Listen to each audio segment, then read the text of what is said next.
Umesh Reddy the beast of Bangalore, Bharat के सबसे बड़े क्रिमिनल की पूरी कहानी।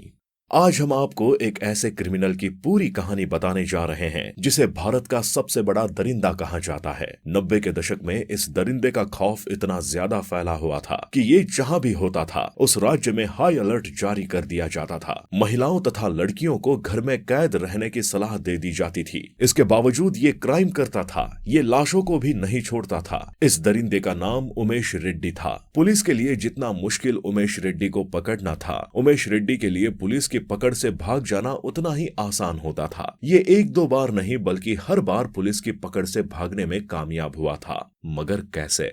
उमेश रेड्डी ने कितने अपराध को अंजाम दिया, कितनी बार उसे पुलिस ने पकड़ा, कितनी बार वो भागने में कामयाब हुआ और उसे अंत में सजा क्या हुई, और फिलहाल उमेश रेड्डी कहां और किस हालत में है? चलिए जानते हैं सब कुछ विस्तार से। अभी बस कुछ महीने पहले सुप्रीम कोर्ट ने उमेश रेड्डी के मामले में जो फैसला सुनाया है उसे भी जानना आपके लिए बेहद जरूरी है, तो वीडियो के अंत तक बने रहें।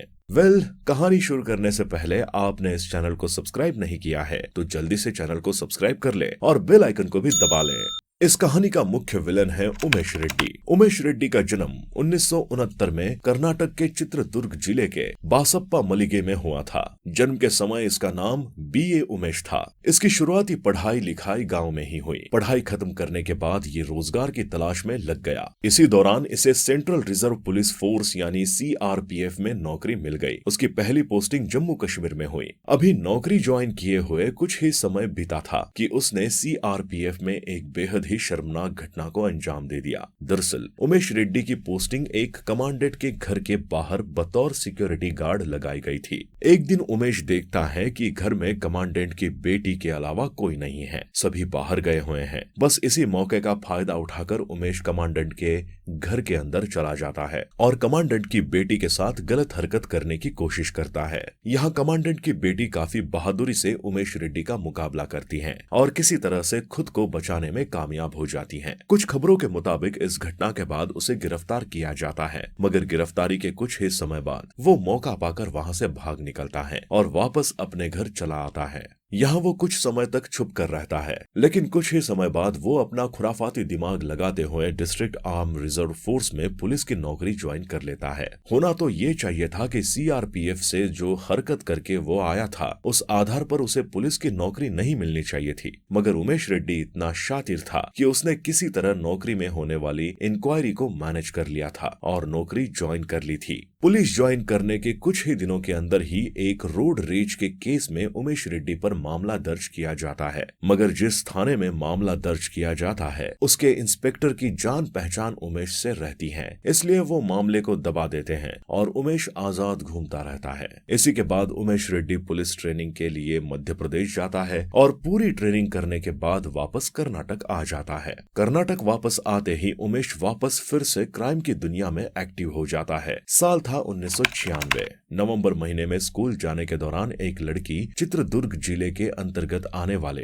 KEB कॉलोनी से गुजर रही थी। तभी उस लड़की का पीछा करते हुए उमेश रेड्डी आ जाता है और वो उस लड़की से रेप करने की कोशिश करता है, मगर वो लड़की पास में पड़े पत्थर को उठाकर उमेश की तरफ जोर से फेंकती है। वो पत्थर सीधे उमेश के सर पर लगता है, जिससे वो कुछ देर के लिए बेचैन हो जाता है। इसी बीच मौके का फायदा उठाकर वो लड़की भागने में कामयाब हो जाती है। उस लड़की की तो किस्मत अच्छी थी कि वो बच जाती है, मगर बस कुछ ही दिनों बाद यानी 6 दिसंबर 1996 को एक 16 साल की रूपा नाम की लड़की इसी कॉलोनी में उमेश रेड्डी की शिकार बन जाती है। जब रूपा स्कूल से वापस अपने घर जा रही थी तभी उमेश रेड्डी रास्ते में उसे रोककर पहले तो उसके साथ बलात्कार करता है और फिर उसकी हत्या कर देता है। इस मामले की रिपोर्ट थाने में भी दर्ज करवाई जाती है, मगर पुलिस काफी कोशिशों के बावजूद रूपा के कातिलों का पता नहीं लगा पाती है। उमेश के अपराध का सिलसिला यूं ही जारी था, साथ ही वो पुलिस में भी अपनी सेवाएं दे रहा था, या कहे कि अपने अपराध को पुलिस या रौब की आड़ में छुपाता था। अब तक तो उमेश किसी तरह बचने में कामयाब रहता है, मगर 26 जनवरी 1997 के दिन उसके काले कारनामे से पर्दा उठ जाता है। दरअसल 26 जनवरी के दिन आयोजित होने वाले रिपब्लिक डे परेड के दौरान वो पुलिस की वर्दी में रिपब्लिक डे परेड में शामिल होता है। इस परेड को देखने वो लड़की भी आई थी जिसके साथ नवंबर 1996 में उमेश रेड्डी ने बलात्कार करने की कोशिश की थी, मगर वो लड़की उमेश को पत्थर मारकर भाग गई थी। परेड के दौरान उमेश को देखकर तुरंत वो लड़की अपने परिजनों को बताती है कि इसी ने मेरे साथ गलत करने की कोशिश की थी। परिजन तुरंत इस बात की जानकारी आला अधिकारियों को देते हैं और यहीं पर उमेश को गिरफ्तार करते हुए जांच बिठाई जाती है और फिर उसे गिरफ्तार करते हुए पुलिस की नौकरी से भी निकाल दिया जाता है। 2 महीने तक उमेश स्थानीय जेल में रहता है। फिर कोर्ट द्वारा आदेश दिया जाता है कि उमेश को बेल्लारी जेल में शिफ्ट कर दिया जाए। कोर्ट के इसी आदेश का पालन करते हुए मार्च 1997 में चित्रदुर्ग पुलिस उमेश को अपने साथ लेकर बेल्लारी जेल तक आती है तथा उमेश की कस्टडी बेल्लारी के जेल अधिकारियों को देने की प्रक्रिया शुरू होती है। अभी उमेश को बेल्लारी जेल अधिकारियों के हैंडओवर किया भी नहीं गया था कि सभी को चकमा देकर उमेश वहां से भाग निकलता है। पुलिस द्वारा उसे खोजने की काफी कोशिश होती है मगर उमेश का कहीं अता पता नहीं चलता है। पुलिस इधर उमेश को पकड़ने के लिए हाथ पैर मारती रहती है, उधर उमेश अपने शिकार पर निकल पड़ता है। पुलिस रिपोर्ट के मुताबिक जेल से भागने के बाद उमेश सीधे बेंगलुरु जाता है जहां वो एक इनकम टैक्स के आला अधिकारी की पत्नी के साथ पहले तो बलात्कार करता है और फिर उनकी हत्या कर देता है। बेंगलुरु में इस घटना को अंजाम देने के बाद उमेश अहमदाबाद जाता है जहां वो बड़ौदा में एक लड़की के साथ तथा कुनिगल में एक विधवा महिला के साथ बलात्कार करता है और बड़ी ही बेरहमी से उनकी भी हत्या कर देता है। गुजरात के बड़ौदा में 2 बलात्कार तथा हत्या की घटना को अंजाम देने के बाद ये वापस बेंगलुरु आता है तथा अपना अगला ठिकाना बेंगलुरु के पेन्या शहर को बनाता है। यहाँ आकर वो एक बार फिर से अपने शिकार की तलाश में लग जाता है। तभी एक दिन जब वो एक घर के बाहर से महिला के अंडरगारमेंट्स चुरा रहा था तभी पुलिस उसे गिरफ्तार कर लेती है। गिरफ्तारी के बाद जब पुलिस उमेश के कमरे में जाकर तलाशी लेती है तो पुलिस को एक बैग मिलता है। जब पुलिस उस बैग की तलाशी लेती है तो हर कोई शॉक रह जाता है। दरअसल वो बड़ा सा बैग पूरे तरीके से महिलाओं के इनर वियर से भरा हुआ था। पहले तो पुलिस ने उमेश को सिर्फ एक अंडरगारमेंट्स चुराने के आरोप में गिरफ्तार किया था मगर जब एक पूरा बैग केवल इनर वियर से ही भरा मिलता है तो पुलिस अब उसे गिरफ्तार करते हुए आगे की जांच शुरू कर दी है। गिरफ्तारी के दौरान उन्हें पिन्या पुलिस को अपना नाम रमेश बताता है। पुलिस भी नहीं पहचान पाती है कि ये रमेश नहीं बल्कि उमेश रेड्डी हैं और वो रमेश मानकर ही जांच आगे बढ़ाती है। आगे की जांच तथा पूछताछ के लिए पिन्या पुलिस उमेश को लेकर निको लेआउट पुलिस स्टेशन लाने का फैसला करती है। अभी उसे दूसरे पुलिस स्टेशन लाया ही जा रहा था कि हमेशा की तरह इस बार भी उमेश पुलिस को चकमा दे देता है और फरार हो जाता है। पुलिस हाथ मलती रह जाती है। गिरफ्तारी के 24 घंटे के अंदर उमेश के भागने के बाद पुलिस अपनी नाकामी को छिपाने के लिए उमेश की गिरफ्तारी को ही छुपाने का प्रयास करती है। हालांकि लाख कोशिशों के बावजूद उमेश की गिरफ्तारी की बात नहीं छुपती है और अंत में लापरवाही के आरोप में 2 पुलिस वालों को सस्पेंड कर दिया जाता है तथा उमेश के खिलाफ लुकआउट नोटिस जारी कर दिया जाता है। अगले कई महीनों तक पुलिस और उमेश के बीच लुका छिपी का खेल चलता रहता है। इस बीच पुलिस अपने हाथ मलती रहती है और उमेश अगले शिकार को ढूंढने में लगा रहता है। कमाल की बात तो ये थी कि जो उमेश कुछ महीने पहले पिन्या से भागा था वो फरवरी 1998 में वापस यहीं आता है और यहाँ एक 37 साल की जयश्री नाम की विधवा महिला से बलात्कार कर उसकी हत्या कर देता है। महिला की हत्या करने के बाद वो उस महिला के हाथ को रस्सी से बांधकर उसे खिड़की से लटका देता है। अभी वो ये सब कर ही रहा था कि तभी उस महिला का 8 साल का बेटा वापस आ जाता है। माँ को अर्धनग्न अवस्था में देखकर वो समझ नहीं पाता है कि ये सब क्या हो रहा है। उस बच्चे को देखकर उमेश तुरंत कहता है कि तुम्हारी माँ को बुरी आत्माओं ने पकड़ लिया है, मैं उसे ही भगाने की कोशिश कर रहा हूँ, तुम यहीं रुको, मैं तुरंत डॉक्टर को बुला कर लाता हूँ। वो बच्चा कुछ समझ पाता उससे पहले ही उमेश वहाँ से भाग निकलता है। इस घटना को अंजाम देने के कुछ ही दिनों बाद पिन्या में ही उमेश एक और महिला के साथ बलात्कार करने की कोशिश करता है। उमेश को देखते ही वो महिला जोर से चिल्लाने लगती है। महिला के चिल्लाते ही उमेश भागने के लिए फर्स्ट फ्लोर से ही नीचे कूद जाता है। हालांकि कूदते ही उसकी एड़ी में जबरदस्त मोच आ जाती है और उसे चलने में काफी दिक्कत होने लगती है। इस कारण वो भाग नहीं पाता है। इसी बीच उस महिला के पड़ोसी भी जमा हो जाते हैं जो उमेश को पकड़ लेते हैं। इसके बाद पुलिस को खबर कर दी जाती है। फिर पुलिस उमेश को लेकर अपने साथ चली जाती है। इस बार भी बस कुछ महीने ही उमेश पुलिस की पकड़ में रहता है और एक दिन मौका पाकर 1999 में वो कर्नाटक के हिरेकेरूर नाम की जगह से पुलिस की पकड़ से भाग निकलता है। हालांकि इस बार भागने के बाद वो कोई दूसरा जुर्म कर पाता उससे पहले ही चिक्काबल्लापुर में गिरफ्तार कर लिया जाता है। क्या ये उमेश की आखिरी गिरफ्तारी थी?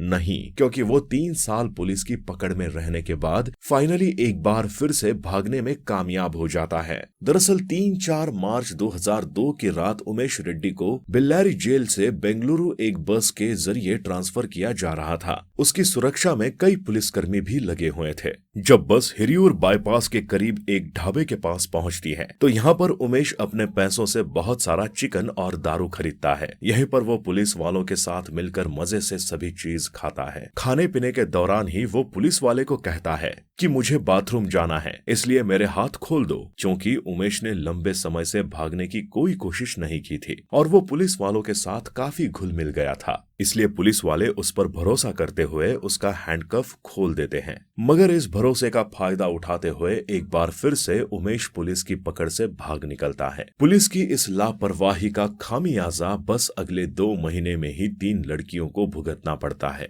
दरअसल पुलिस की पकड़ से भागने के बाद अगले 2 महीने में उमेश रेड्डी कर्नाटक की 2 तथा पुणे में 1 लड़की के साथ बलात्कार करता है। इसी दौरान उमेश पुणे के एक होटल में वेटर के तौर पर भी काम करता है। हालांकि यहाँ कुछ ही महीने काम करने के बाद वो होटल से बड़ी मात्रा में पैसे और होटल में रुके गेस्ट के कपड़े चुराकर भाग जाता है। इस दौरान वो 3 मोबाइल फोन और 2 क्रेडिट कार्ड भी चुरा लेता है। पुणे की होटल से भागने के बाद 17 मई 2002 को उमेश रेड्डी कर्नाटक के तुमाकुरु शहर से ट्रेन के जरिए बैंगलोर आता है। यहाँ आकर वो यशवंतपुर रेलवे स्टेशन पर अपना सामान रेस्ट रूम में छोड़कर पास के ही एक सैलून में जाता है तथा बाल कटवाने के बाद क्लीन शेव करवाता है। जैसे ही उमेश रेड्डी सैलून के अंदर दाखिल होता है उसे सत्यावेलु नाम का एक ऑटो ड्राइवर देखते ही पहचान लेता है, क्योंकि उसने पहले कई बार अखबारों में उमेश से जुड़ी खबरें पढ़ी थी और उमेश की तस्वीरों को भी उसने देखा था। उमेश को पहचानते ही वो चुपके से अपने भाई राजेंद्रन को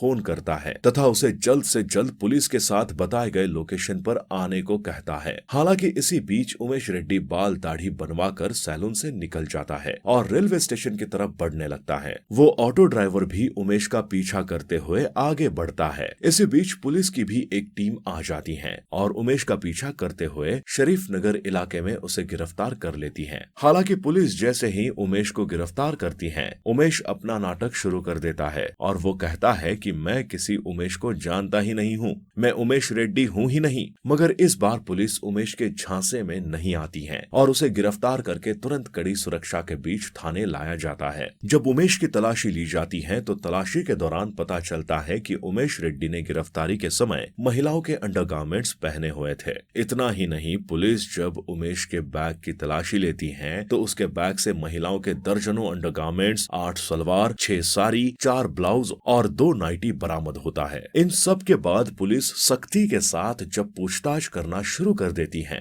तो उमेश रेड्डी स्वीकार कर लेता है कि वही उमेश रेड्डी है और उसने अब तक अगणित महिलाओं के साथ बलात्कार की घटनाओं को अंजाम दिया है। वो दर्जनों महिलाओं की जान लेने की बात भी स्वीकार करता है। इतना ही नहीं, उमेश दर्जनों मृत महिलाओं के शव के साथ भी बलात्कार करने का दावा करता है। पूछताछ के दौरान जब उमेश से पुलिस पूछती है कि वो महिलाओं को कैसे अपना शिकार बनाता था तो उमेश खुलासा करता है कि कर्नाटक आते ही वो पहले ऐसी महिलाओं का पता लगाना शुरू कर देता है जो या तो विधवा थी या फिर जिसके पति दिन में जॉब पर चले जाते थे और महिला घर में अकेली रहती थी। ऐसी महिलाओं का पता लगाने के बाद वो ऐसे समय में घर के अंदर जाता था जब घर में कोई ना हो। वो दरवाजे पर पानी मांगने के बहाने या एड्रेस पूछने के बहाने दस्तक देता था। फिर मौका पाकर वो घर के अंदर चला जाता था। अंदर जाकर चाकू की नोक पर महिला से बलात्कार जैसे जघन्य अपराध को अंजाम देता था। जो महिला उसका विरोध करती थी वो उसकी हत्या कर देता था।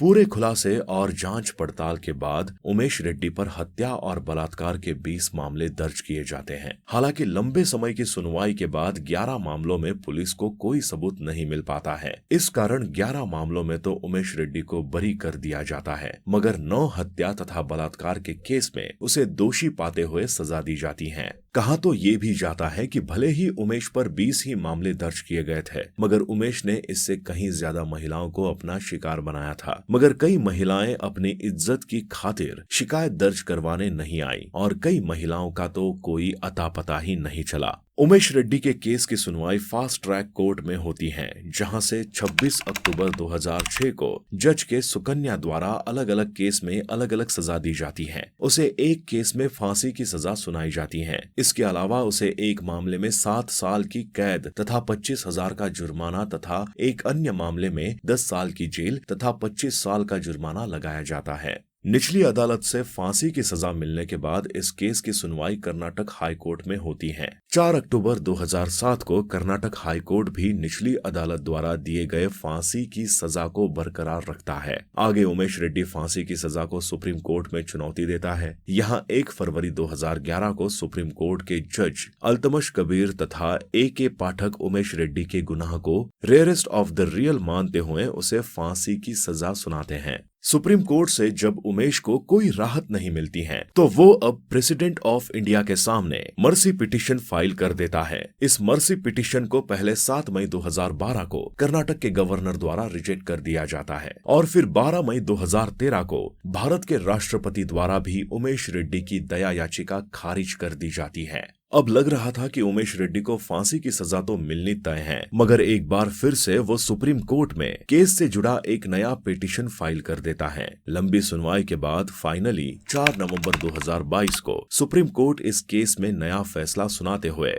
उमेश रेड्डी को मिली फांसी की सजा को 30 साल के जेल की सजा में बदल देती है। फिलहाल तो उमेश रेड्डी 2011 से ही कर्नाटक के बेलागावी जेल में बंद है, लेकिन सुप्रीम कोर्ट द्वारा उसकी सजा में किए गए बदलाव के बाद संभव है कि 30 साल की कैद के बाद दर्जनों महिलाओं का कातिल और अगणित महिलाओं के साथ बलात्कार जैसे जघन्य अपराध को अंजाम देने वाला भारत का सबसे बड़ा दरिंदा आजाद हो जाएगा।